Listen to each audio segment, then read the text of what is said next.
Hello and welcome to today's teleconference. At this time, we are currently waiting for all the participants to arrive.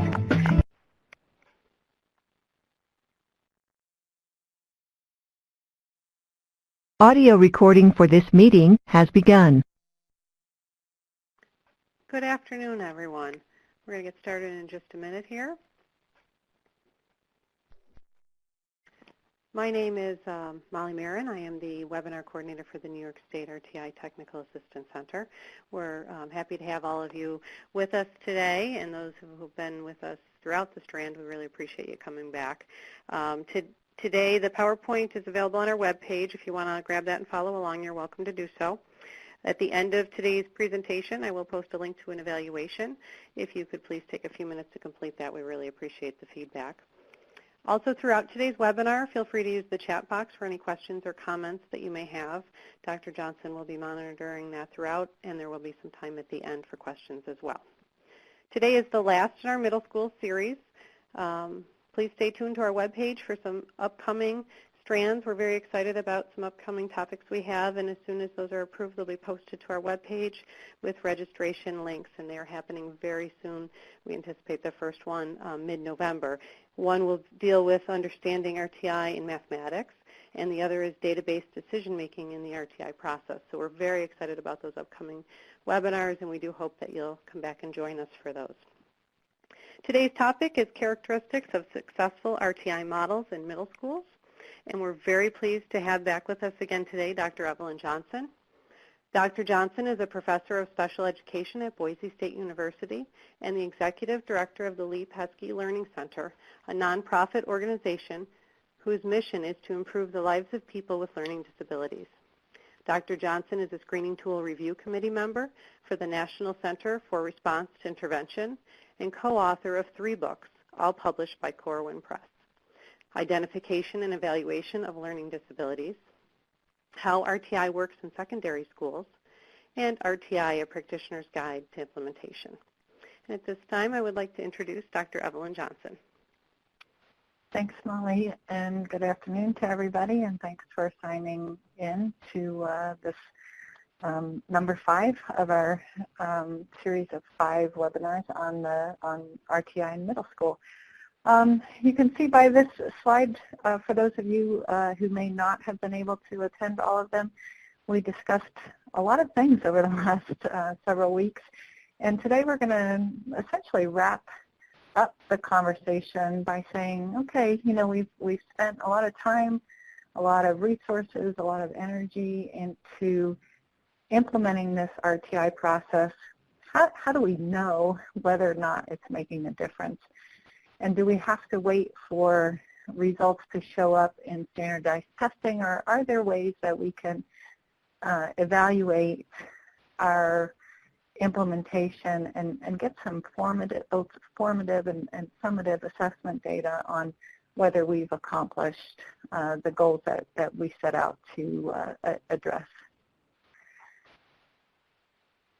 So we've talked over the last several weeks about the purpose of RTI really being designed to ensure that we are developing a responsive instructional system to meet the needs of all of our students and to serve both in a preventive capacity, so making sure that we are identifying kids early on in the process who appear to be at risk for poor academic outcomes, and to also ensure that we have an ongoing intervention system, because we know that by middle school, you know, we'll have kids coming into our system who have already gone through elementary school and already have the beginning of that achievement gap formed, especially in reading and in math.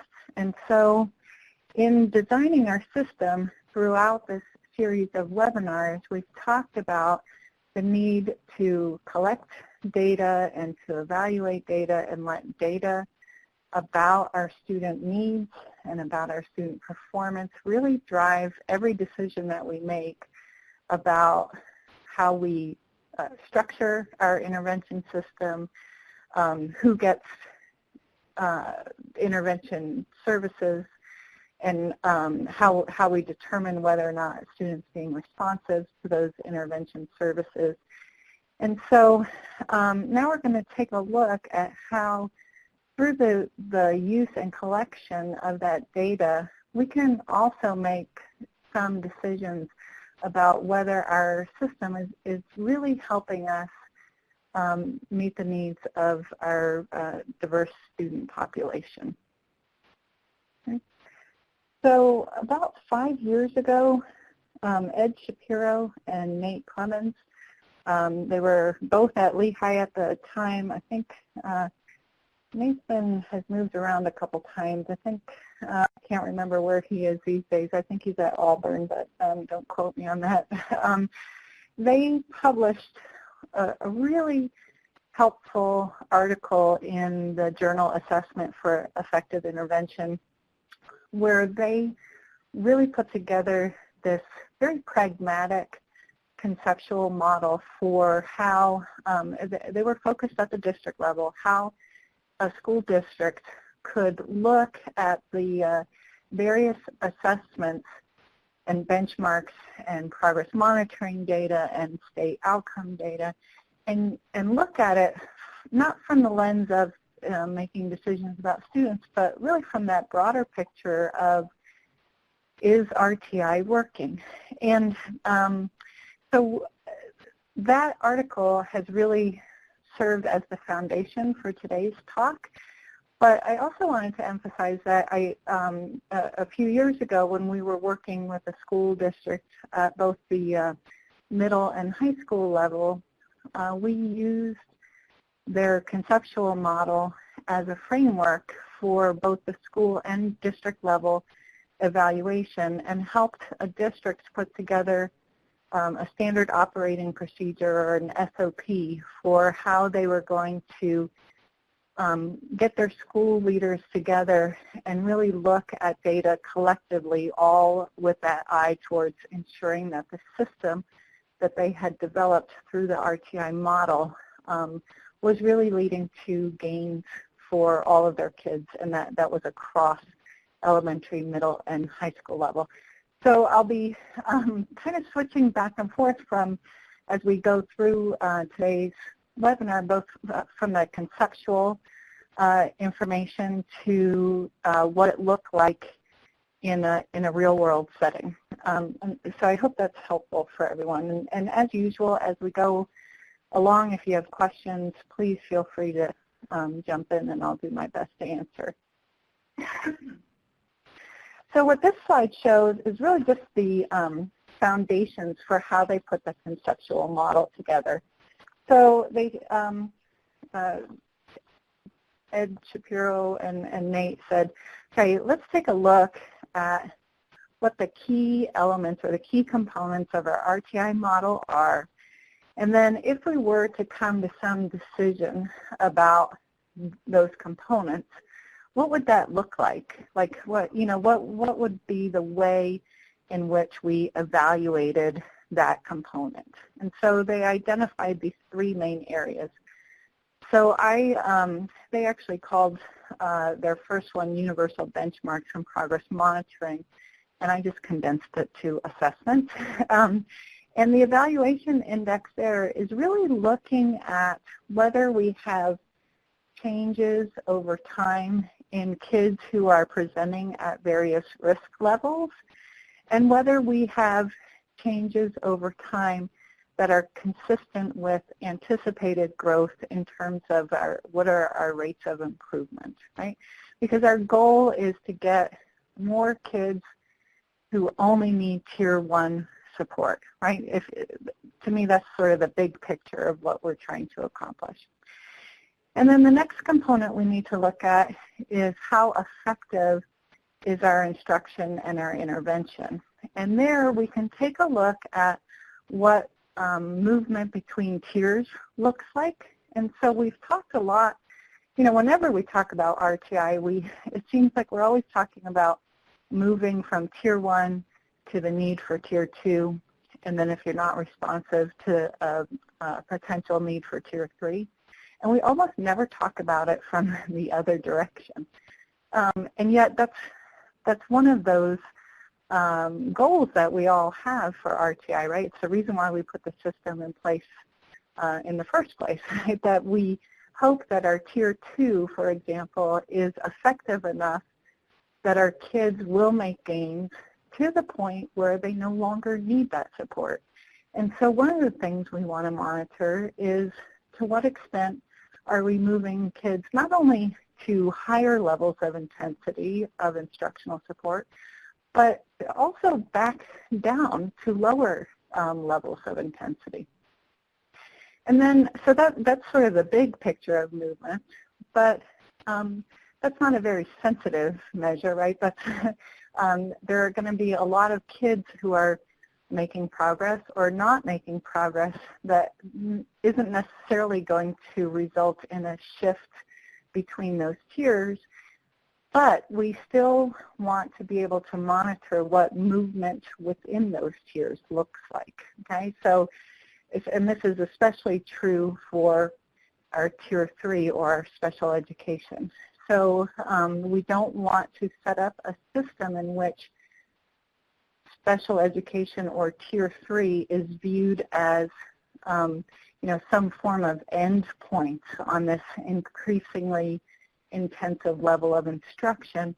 And once we get there, we no longer have expectations for student performance, right? We want to avoid that.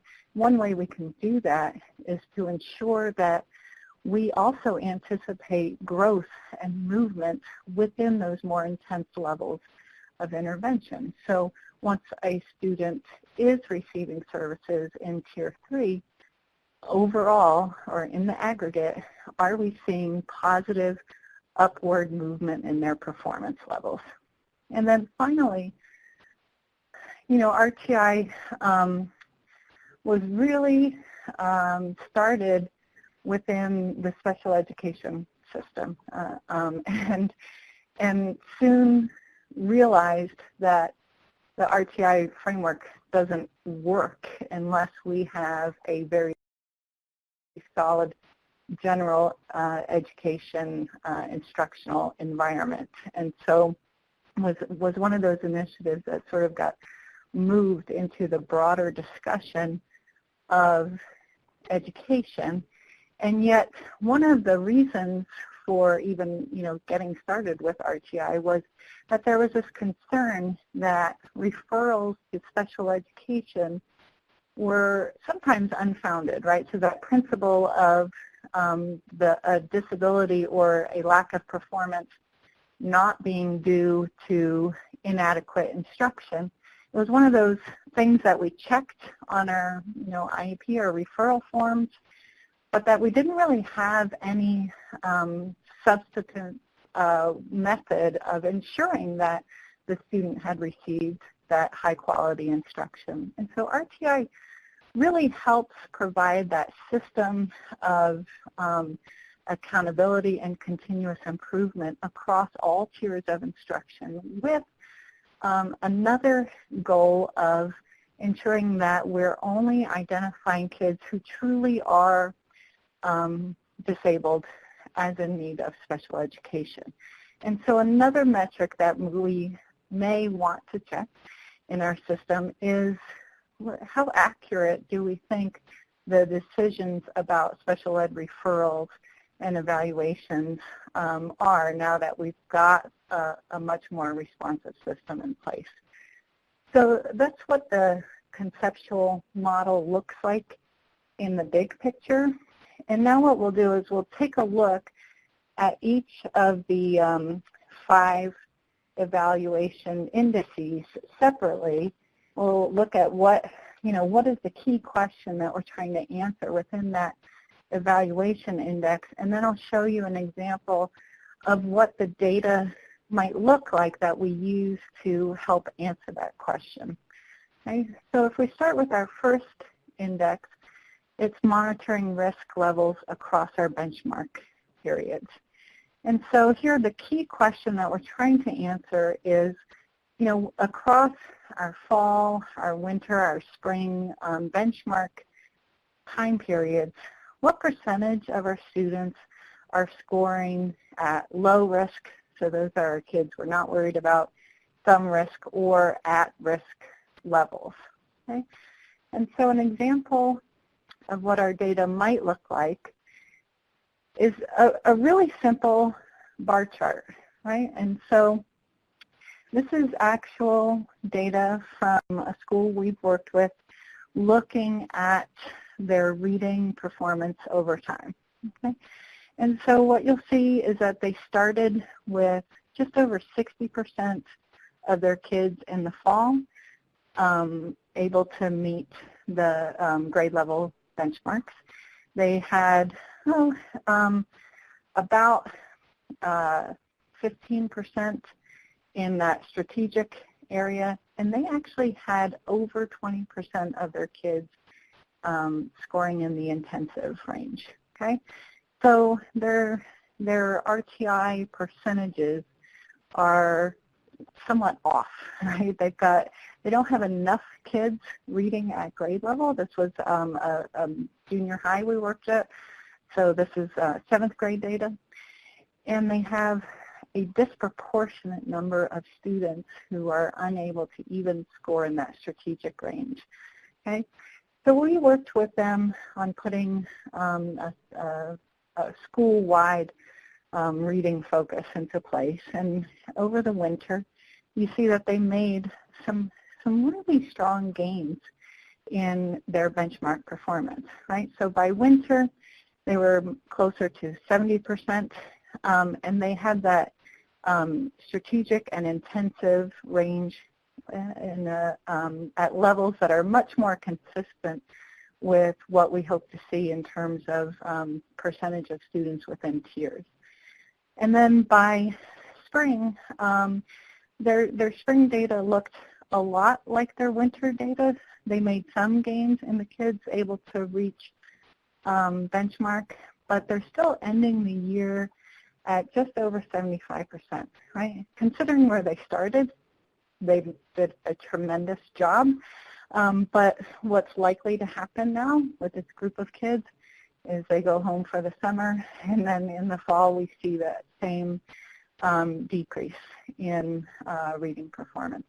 And so one of the things that this school concluded was that overall they had a fairly effective reading instructional program in place, but what they really wanted to do was start to put in some summer or extended year alternatives to help get them to that higher starting place in the fall, so that every time the kids came back, they weren't essentially starting over. Okay?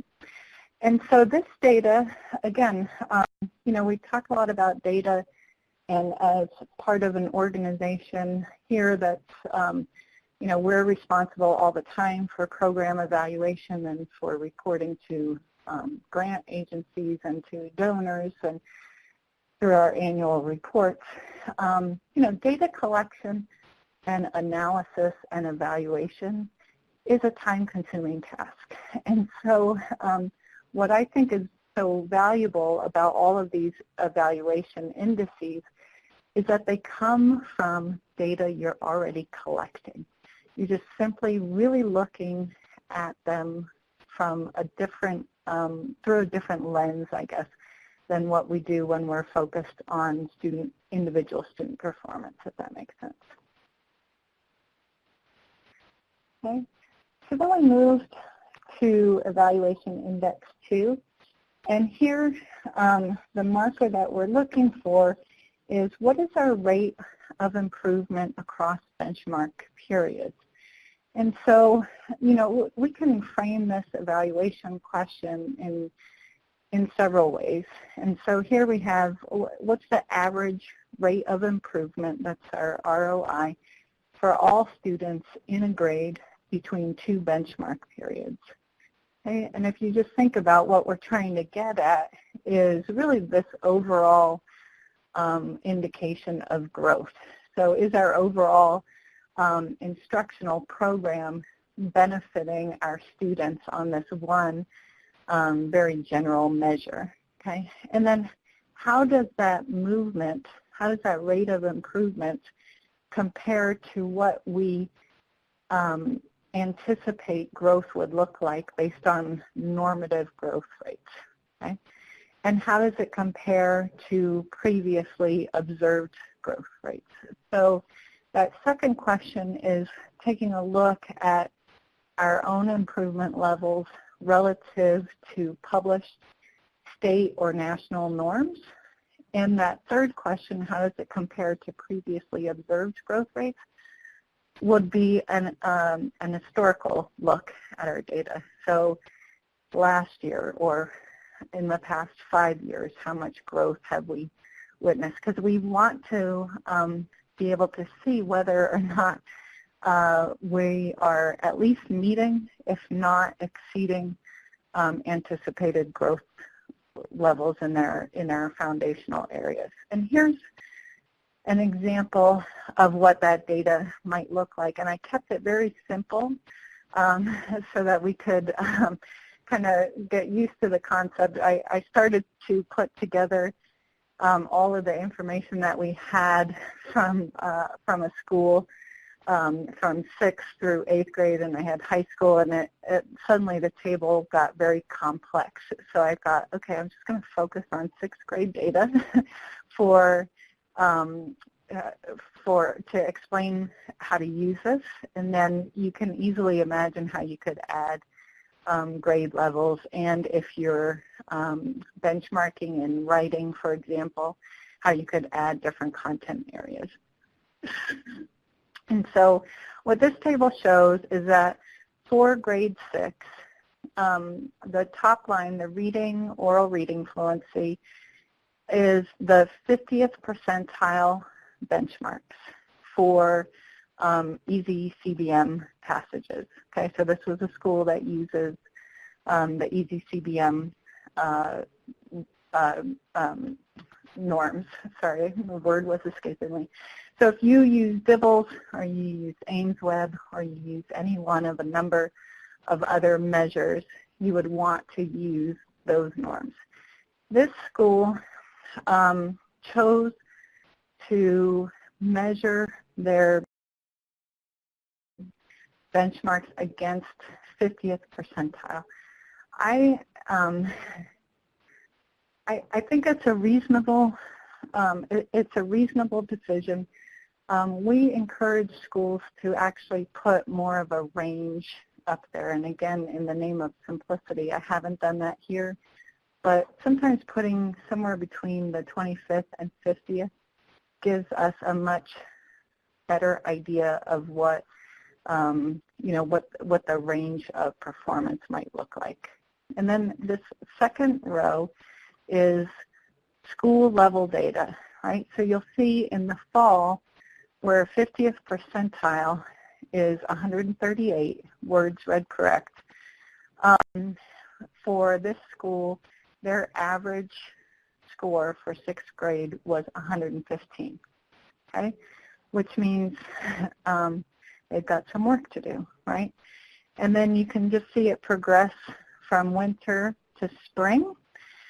So if we just looked at those numbers, we might conclude that the school was actually doing a really poor job of improving reading because they end up still 23 words behind, which is kind of where they started. And so the other metric that we want to calculate is their growth rate. So how many words read correct per week does a gain from 138 to 163 end up? And it ends up being right about 0.7 of a word. And when we calculated the same for this school, they were also making same levels of growth. So not doing a terrible job in terms of growth, but where they really needed to spend some time and energy is getting that overall performance level up to speed, okay? And then the same pattern held true for math. So this school also decided to use easy CBM benchmarks in math and use the same kind of decision rules. They took the 50th percentile, and used those as sort of their target, and then plotted their own student performance against those. And what you'll see in math that was really encouraging was that they actually outstripped the pace of growth relative to national norms. Now, admittedly, not by a lot, but they still were able to close the gap, right? So whereas in the fall, on average, they started about 7 math problems behind, they closed that gap to just 5 on the easy CBM measures. So that gave them some indication that what they were doing for math was effective. And so based on this review, they decided to implement, to just continue implementation as is. Okay. When we move to the next evaluation index, here's where we want to look at that question of that movement between tiers. So how many students moved to either a less or a more intensive tier between benchmark periods? Okay. So this is sample data from a junior high we worked with this model. And if we look at the left side of the chart, so the left side of that black line, what that indicates is what percentage of students moved to a more intensive tier over the school year. And this was for both reading, reading is in blue, and for math, which is in yellow. Okay. So you'll see that they had about the 12% of their kids identified as needing Tier 2 support in reading, in addition to general ed or core instruction, and about 15% in math. Okay, so those numbers seem pretty reasonable, right? When we think about that RtI triangle and the percentages of students we anticipate needing support, they're well within that range. Okay, and then they also monitored what percentage of students over the school year moved from Tier 2 to Tier 3. Okay? So within Tier 2, so that's the second grouping on the left side of the black line, within Tier 2, they had 15% of the students within Tier 2 ending up moving to needing Tier 3 services. Okay? And in math, 30% of their students who were in Tier 2 ending up needing more intensive services. Okay. So what this indicated, if you think about it, if you apply the same sort of logic that we apply to the expectations for Tier 1 to Tier 2, right, we expect somewhere around 80 to 85% of our kids to be okay with core instruction alone. So if we think about, okay, so now we've got this group of kids in Tier 2, what's a reasonable expectation for how many kids should respond to my Tier 2 instruction? And so what this chart shows is that over 80% of their kids receiving Tier 2 in reading were fine with Tier 2, and they were responding, and they did not need to move on to that more intensive level. But only 70% of their kids for math responded well to the Tier 2 program. Okay? Now, it may very well be that they had a higher percentage of kids with math, with intensive math needs. But when we looked at the data this way, thankfully that wasn't their conclusion. Their conclusion was, we really need to take a look at what's happening in our Tier 2 math program, because it doesn't appear as if it's sufficiently meeting the needs of the kids who receive services there. Okay? And that's sort of echoed on this other, on now the right side. Right? So what the right side shows is what is the movement from a more intensive tier to a less intensive tier, okay? So here they were able to move lots of kids out of Tier 2 back to Tier 1, right? So almost a quarter of their kids within the school year were able to move out of Tier 2, okay? And again, that you know, depending on our numbers and what individual progress looks like, but the school was pretty happy with that, right? That given the incoming level of the disparities in their kids who needed that individual support, they were able to get a decent number of students back on track and needing no additional support besides what was happening in core instruction. Those numbers are a lot lower for math, and when we look at moving kids out of the really intensive support from Tier 3, they were able to do that for a sizable percentage of kids getting reading support, but for 0 kids getting math support, okay? So overall, what this chart told that school was that they really, really needed to take a much closer look at what their math instructional program was like, to include lots of different factors, right? So to look at what were the kids coming into school with, right? So that if there were some key gaps missing, they could then communicate to their largest feeder elementary schools and work the problem that way in terms of like a vertical alignment of the curriculum. And then they also now can look at their intervention and what are they, how are they providing it? Are they providing it with sufficient intensity? Are they, and frequency? Are they using a highly qualified instructor, right? So all of the things that we looked at in our Tier 2 program especially, they can now go back and they have data to show that they really need to spend a little more time there to make sure that their kids end up making better progress in math.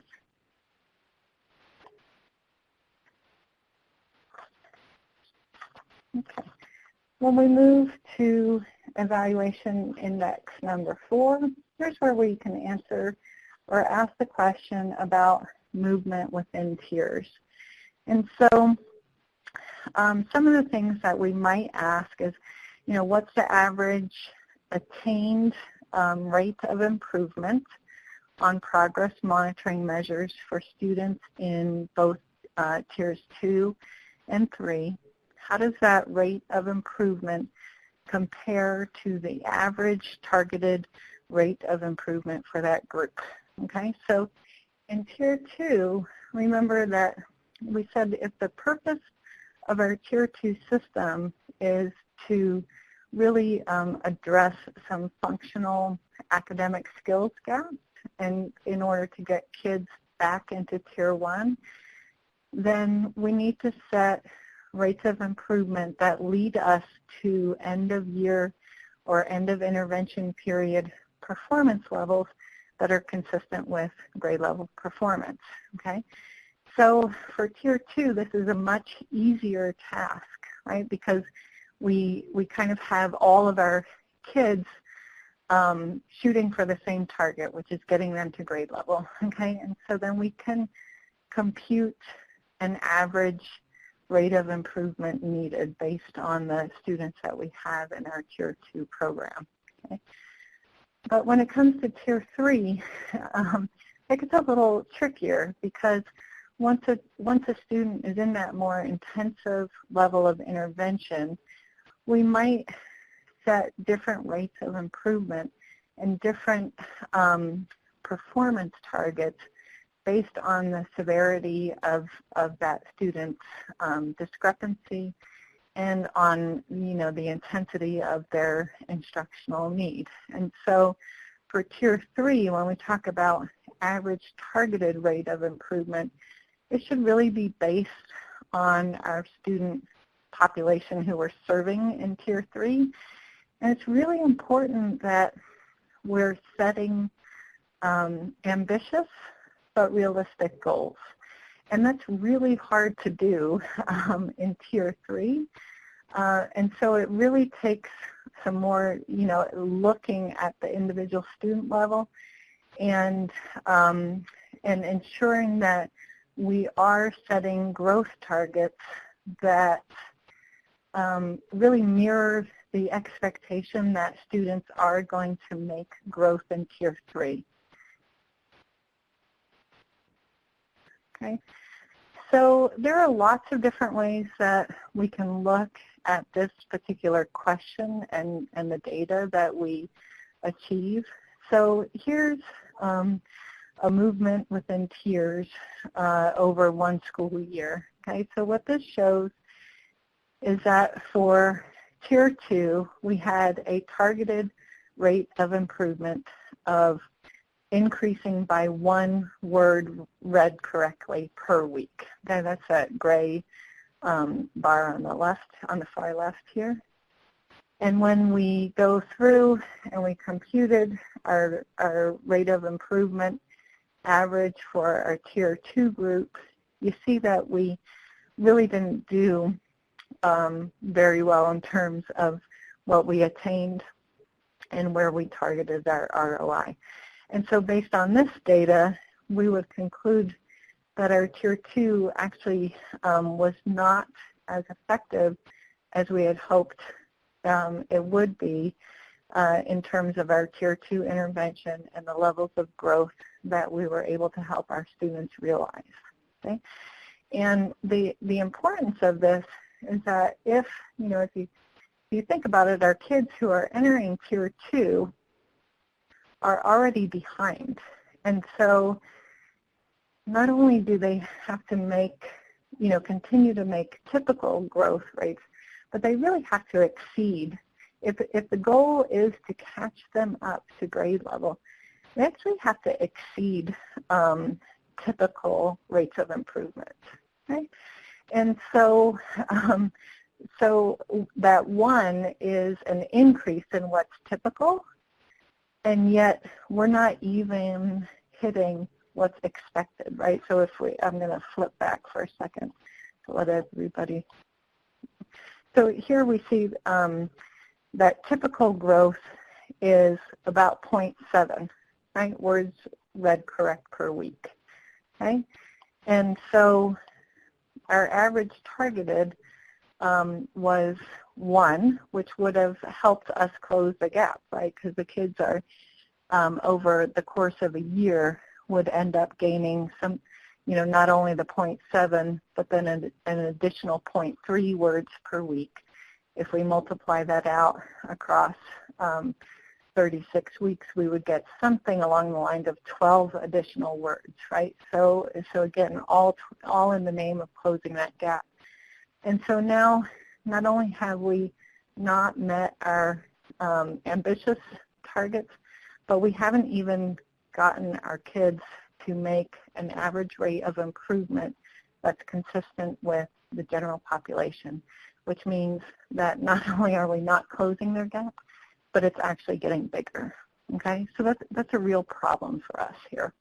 And so this really warrants investigating what is happening at Tier 2 in terms of instruction and an investigation about why aren't these kids making growth and what do we need to do better.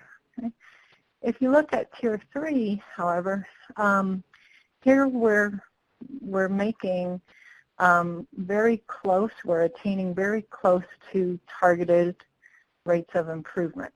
Okay, and so I might still want to investigate why we're off, right? Because even though 0.2 doesn't look like a huge gap, if you multiply it across a school year and you factor in that our Tier 3 kids are really starting low, not making that ambitious level of growth means that they continue to fall further and further behind as well.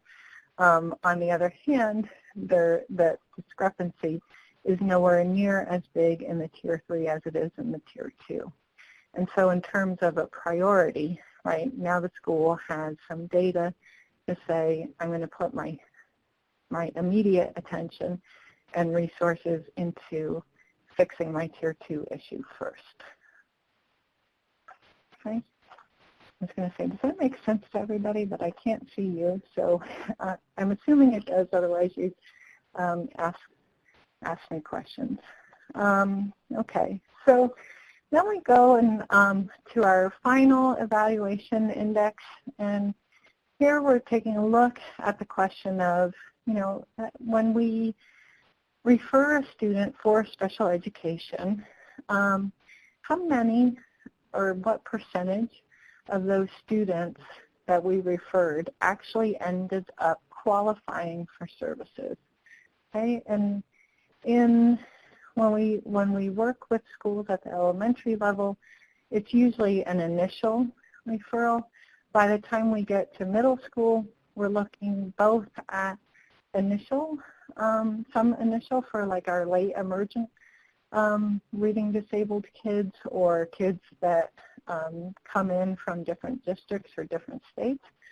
But we could also be looking at reevaluations, right? So if, for example, a student came from a school that did not have a strong RtI process, we still have lots of possibilities, I guess, for students to be incorrectly identified as in need of special ed services, in particular as a child who's presenting with a learning disability. And when we go for reevaluation, if we have a strong RtI system implemented in our school, we may find that we're able to address some needs in a Tier 2 system, right? And so the data here is really just a simple percentage of how many kids were referred for special education, and then of that number referred, how many actually were found to be eligible for special ed services. And here the goal is to get 100%, right? Because we want, what we hope our RtI process does for us is it gives us a very conclusive and very systematic way of helping to ensure that a child's lack of achievement is not due to inadequate instruction. And the way we do that is through that comparison of here is what general performance for the reference group is. So in my core instructional program, for example, if I have, my 85% of my students meeting grade level targets, that's a pretty good indication to us that our instruction is generally effective. If we have a Tier 2 system where only, 50% of my kids are responding to Tier 2 intervention, I don't want to say that, then there's no way that we should be referring kids for Tier 3, but if we only have a 50% success rate in our Tier 2 program, we might want to take a closer look at our Tier 2 program and make sure that we've really designed an intervention system that, we can reasonably expect kids to make growth in. Okay, and so if we find that our percentage here for special ed placements is, much lower than 100%, it means that we have students going through the system and there has to be some other explanation for why they're not responding. Okay? And that could lead us to look at things like attendance, like behavior, other kinds of issues besides the possibility that it's a within child problem. Okay, so when we talk about implementing this kind of process, I'm laughing to keep from crying because to me, when I read Ed's article and saw this model, I thought, oh my gosh, this makes perfect sense to me. You know, I can easily see how all of these different questions would help answer important questions about student concerns, but then at a school level or at a district level, also help me determine whether or not I was really doing a good job with this RtI process. And I don't know if it's because I had already spent a lot of time working within an RtI system, or you know, prior to my life in education, I was a staff officer in the military, and so this notion of presenting metrics as an indication of how well you were doing was, you know, I don't know that second nature is the right word, but it was something I had been, you know, I was quite used to. And so it made total sense because I thought, okay, well, I want to know, you know, at the school level, I want to know if there are adjustments I need to make in terms of what staff assignments I have, in terms of my scheduling, in terms of program or instructional delivery. And at the district level, I want to see, you know, in the aggregate, in my system at the district level, are my individual schools really being consistently responsive to student needs? Do we have a maybe persistent area that's presenting challenges to us? Do we have some areas, so for example, do we have a school or two schools that seem to be doing things quite well and other schools within my district who are not? And if so, can I use a lessons learned type approach to why are things working in one school compared to the other, right? So this whole reporting on metrics and data on a routine basis can really be used to inform the system at multiple levels. So I've presented so much of our information on RtI really at the school level because that's where so much of the detailed implementation work needs to happen. But what this evaluation process can do is really serve multiple purposes across that larger notion of systems. So we can look at it at grade levels, we can look at it at school levels, and then we can look at it at district levels, okay? So all that was really easy to say and really to think about, okay, what would the process be? And it was extremely hard to get into place in when we tried to take it to the district level.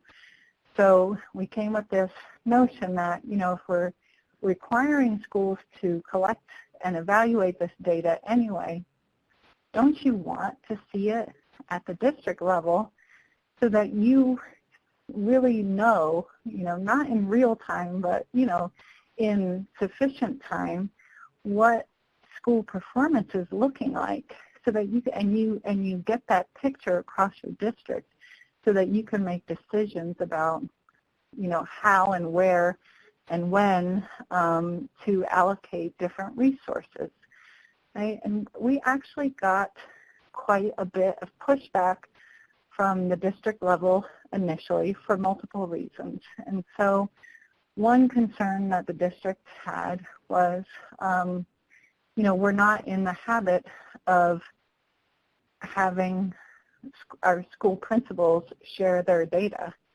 And we don't want them, you know, with all the other demands and you know, there are other things happening in our state at the time, you know, it was during like the recession. I mean, there were a lot of good reasons why they didn't want to add one more stress to the building leader. And we said, you know, there is a way to structure this process so that it's really done in the name of improvement and in the name of the district wanting to make sure that they are providing the support to the building level as needed.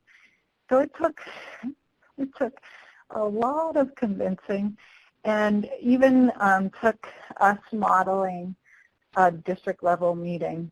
At least, I know we did it twice, and I want to say 3 times, where we went and instead of the district leadership running the meeting, they asked if we would do it so they could get a sense of what it would look like, but also they felt that with someone serving in more of a consultant capacity, that principals would view it more as a process and less as a performance evaluation. Okay, so what we did was at the school level, we encouraged the RtI teams to collect the kind of data that we just went through across grade levels and ask them to review it to come to their own decisions about RtI efficacy.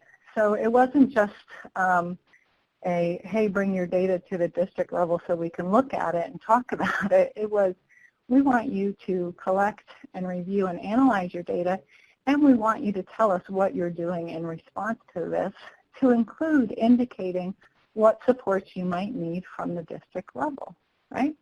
And when you frame it that way, then the schools can take ownership of the process, but they also recognize that the primary reason that they're engaging in this process is so that they have, it provides a mechanism to say, like, here's what I've done, here's what I've been able to accomplish, here are the results.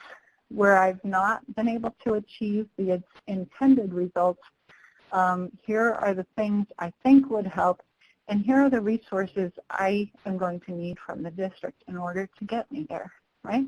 And all of a sudden you can see how that mindset is way different than why aren't you hitting, like why are your kids not hitting performance targets? So we worked with the schools to prepare their data in that way, and then at the district level, we set up quarterly updates during which the school principals would come. And just like we had that standing agenda for data review at the school level and the different tier levels, we had the same process put into place at the district level, except they're looking at school level data. Okay. So the next 3 slides, I actually broke up. This is one worksheet that is included within that article that I cited that Ed and Nate included as just one example of a worksheet that schools could use to help them organize the data collection process, right? Because sometimes, thinking through what to present and how to present it, it can be a little overwhelming. And so what this data organization worksheet does is really just give you a way to, keep track of the stuff that you're supposed to be reporting. And so these first 2 boxes that are shown on this slide relate to those first 2 evaluation indices. So where we're just putting percentages of kids at different benchmarks, we're indicating whether we've made improvement, and we have a place to put comments and observations. And then on the second one, we're putting information about rates of improvement.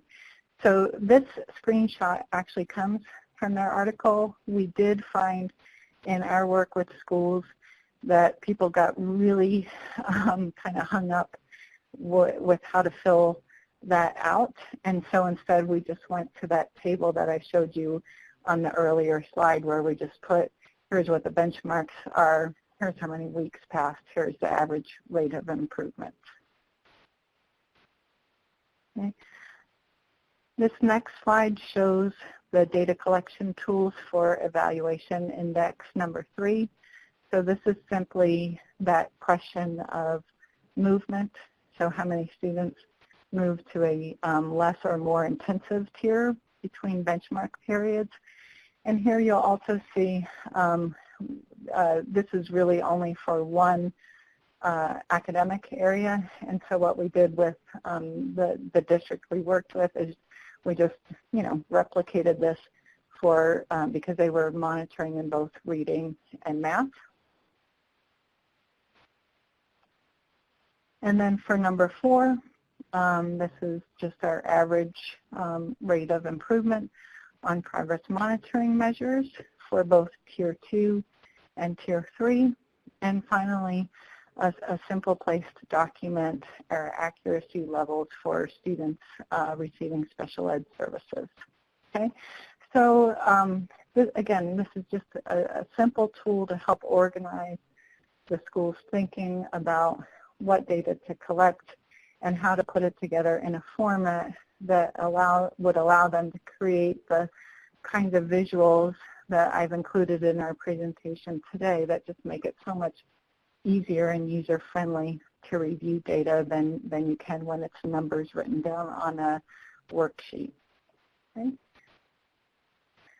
So with that, I hope what we've been able to accomplish over this series is an understanding of how the process of RtI works at the secondary school, what the components look like, how to address some of the fine-tuned details of RtI implementation to include, how do I make decisions about assessment tools, about instruction and intervention programs, and then how do I organize it in terms of my schedule, what kinds of processes and procedures can I use to make sure I'm getting efficient use of my meeting and my leadership time. And finally, what I hope today's session leaves you with is just some ways to think about how you can conduct that ongoing evaluation without having to wait to see if it turns up in state assessment scores. Okay, we have a lot of schools that kind of get in that mindset of, well, I'll just get through this. My outcome will be more kids meeting proficiency level on my state exams, and that's a wonderful goal, but it's not a very sensitive measure. And if you don't see a lot of movement there, you can erroneously conclude that your RtI system really isn't making a difference. And so what these evaluation metrics help with, I think, is it just gives you that finer grain look at whether or not you really are seeing impact and it just hasn't yet had enough time to show up in those less sensitive measures, or whether there is really a problem with implementation that warrants further investigation, right, which is probably a better approach than saying my kids' scores aren't moving or improving and therefore I am not going to bother with this RtI implementation. With all the schools that we've looked, that we've worked with, when we've looked at this finer analysis of data, I'm going to knock on wood here, but we haven't worked with a school yet that hasn't been able to see some pretty significant improvements in reading and or math performance on a variety of different measures. And so it really helps, those sensitive measures really help to keep staff engaged in the process as well, right? Because it's hard to keep doing something if you don't see any marked improvements. And so when we look at data this way, it helps us see improvement more frequently. And yes, it's on a smaller scale than maybe a state assessment, but that keeps us motivated to keep at it. So I hope that's what you walk away with from this series of presentations. I really hope that they've been helpful. And I wanted to end a little bit earlier than normal so that if you had questions either on anything I presented today or over the last 5 weeks, before really, pretty much anything about RtI in middle school, that all of you would have the opportunity to ask those questions now.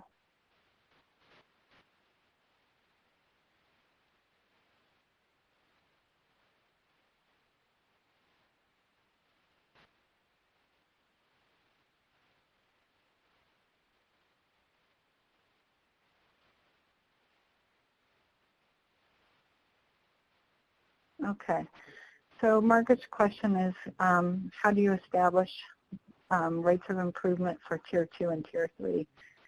So for Tier 2, again, working under the assumption that our goal in Tier 2 is to get kids back into the core instructional program. We always encourage schools to set performance targets that are consistent with grade level performance standards, right? So if we're looking at reading data, for example, norms for, we want to use norms that get us within the average range of performance for that grade level. And so anywhere above 25% is within the average range, right? And so we can set kind of like a band of performance levels. So in the example that I showed here earlier, the school chose to use the 50th percentile. Now, I think it's a little high because the 50th percentile is, right, it's different than, people always get confused with 50% and 50th percentile. So 50th percentile is a solid average. So to think that you're going to get all of your kids up to the 50th percentile, I think is unrealistic. And so creating sort of this confidence interval range, I guess, of performance that's still at grade level, anywhere from 25th to 50th. So you get like, right, so you get a low end and a high end average, and that's where you're shooting for, okay? And so on your rates of improvement for your progress monitoring, instead of having a single aim line, you can create an aim vector, I guess, for lack of a better term right now. So you have this range of growth that actually is a much more realistic picture of where we can expect or anticipate kids to be at the end of the school year, okay? And so that way, instead of making these sort of absolute decisions based on what may be unrealistic targets, right? So if we stick with the 50th, that may be too high, and we may erroneously conclude that our students aren't really making gains. What having this sort of vector approach does, that gives us that range between like 25th and 50th, is it lets us see when they're just barely above average. So it means like, okay, we've done a really good job, and it's probably too soon to withdraw support. At the same time, if I have lots of students getting into that range, it means that I'm really seeing some solid growth for my kids, okay? And so that's the approach we try and take with our Tier 2 rates of improvement, and then we simply work backwards, right? So we get that range of performance, and we subtract the student's starting point and divide it by the number of weeks that we're going to carry out the intervention, and that gives us our rate of improvement, okay? I wish I had a whiteboard so I could have drawn all that for you as I was explaining. I hope that made sense, Margaret. If it didn't, I'll just trust that you're going to ask me to clarify. But that's our general approach for Tier 2. Now for Tier 3, Tier 3 is really, Tier 3 is challenging. I mean, I wish I had an easy solution for you. And so we've worked Tier 3 a couple different ways, and because we primarily work with kids who are in that intensive range here at the center that I work at, some of the ways that we've done it is if the student can register. Oh, you drew pictures. Oh, okay, great. If the student can register on a grade level passage, so this is for reading, and by register I mean get into like the 10th percentile or above, and it's not so frustrating that they shut down, we really encourage, and this is the practice we engage in here, that monitoring on grade level, because it's really difficult to interpret growth at lower grade levels, right? It's like, well, yeah, your child or the student is improving by this much, but that's on stuff that's, you know, about 2 grade levels or 3 grade levels below where we would like them to be reading, right? So that interpretation I always find is very, very challenging. So as much as possible, we advocate for reading at grade level. And again, we here at the center, I'll have to be honest with you, I have not been able to convince a school to do this. But what we do at the center is we set, for kids that we're monitoring only at grade level, we set their performance target for the 25th percentile at grade level. And that gives us what I think is, for some kids it's probably overly ambitious, but in lots of cases realistic goal for us to shoot for. And then we use that same process of backing out end of intervention period performance, starting point, and calculate the rate of improvement. So for kids who don't register on grade level above 10th percentile, we we go through that process of let's try grade, if we're talking about grade 6, let's go back to grade 5 and see where they register on grade 5, and then work backwards through the process so that we are monitoring at the highest possible grade level, right? Because what we used to have happen was, because it is terribly frustrating to watch a child who struggles read a passage that is obviously difficult for them, and it's so much easier to monitor at much lower grade levels to facilitate the reading. But that's not really, that's not what we're trying to do here. We're trying to see, like, are we seeing growth that's going to help them improve? And so for Tier 3, again, we work through that backwards process so that we're monitoring at the highest grade level possible. Then if we are monitoring at a grade level below where they are, then we'll set our final performance target we'll repeat that same process that I just described for Tier 2, where we'll make a band between the 25th and 50th. Okay, and so the rationale behind that very complicated answer is I really feel it's important that, to the extent possible, we encourage growth to grade level standards, right? That's what we all hope to accomplish. And at the same time that we have that ability to make adjustments based on individualized needs, but that we make those adjustments in a way that's really going to keep us pushing that student forward and prevent us from saying, well, they're reading at a 3rd grade level, and so I'm going to monitor at 3rd grade level. That to me is not helpful. And so that's a very long answer, I know. And I guess if I had to summarize it, like, if I encourage people monitor as close to grade level as possible, and then shoot for that that confidence interval between our low average, which is what the 25th percentile represents, to our solid average of 50th percentile, as our performance target. Okay, and we advocate that so that we maintain high expectations for our students, and so that we don't slip into that trap of saying, well, they're in Tier 3, so I'm going to just start him at grade 3 passages, or whatever sort of arbitrary decision gets made there. I feel like that was a very complicated response. I hope I had answered your question.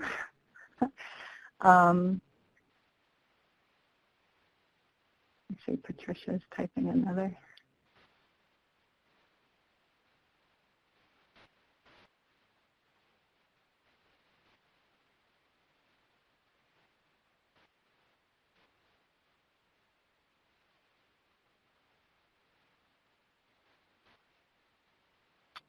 Okay, so Patricia is saying, how would you approach a child who's an English language learner who's on a kindergarten level for reading?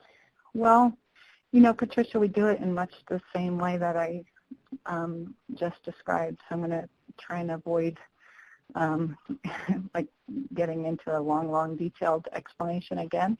But we kind of do the same process, right? Here we would probably have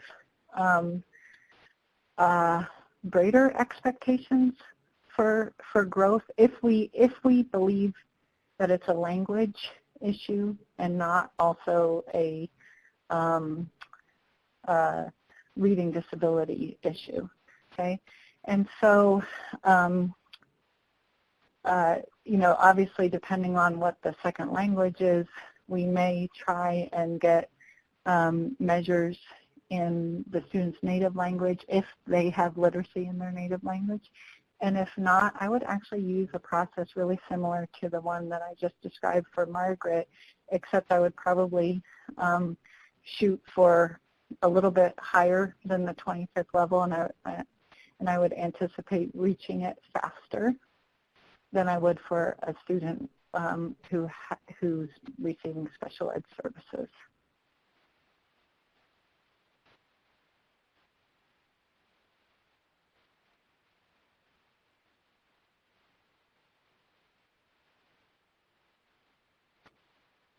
I was waiting to see if you were typing something else. So I hope I addressed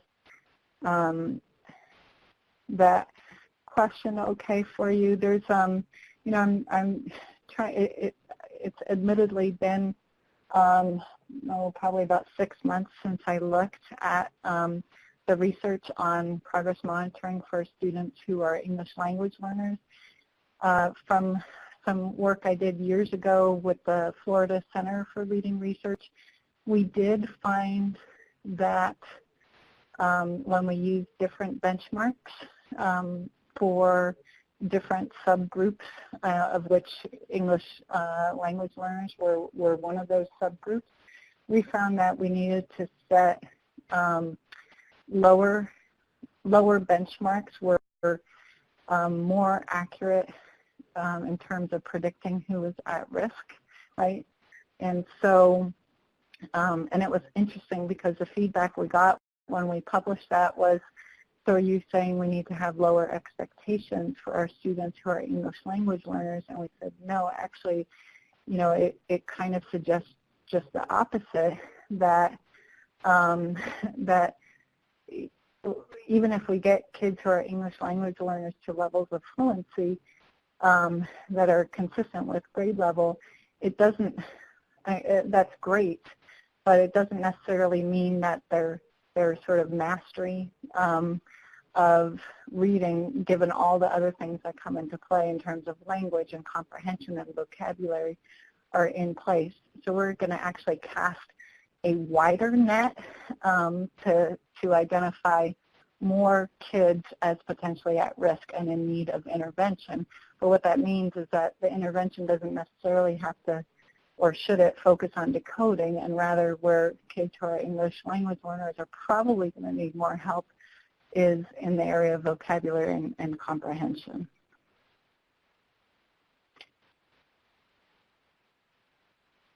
So, okay, so I see Molly's posted the link for the survey. Oh, and I see might have one more question, so I'm going to, I'll make sure I wait. Oh, Kathleen's saying very helpful. Okay, well, thank you.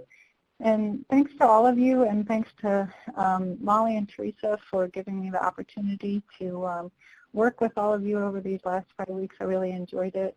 Hope it was helpful, and hope if you have questions as you go along the process, you'll reach out and email, and I'll do what I can to answer.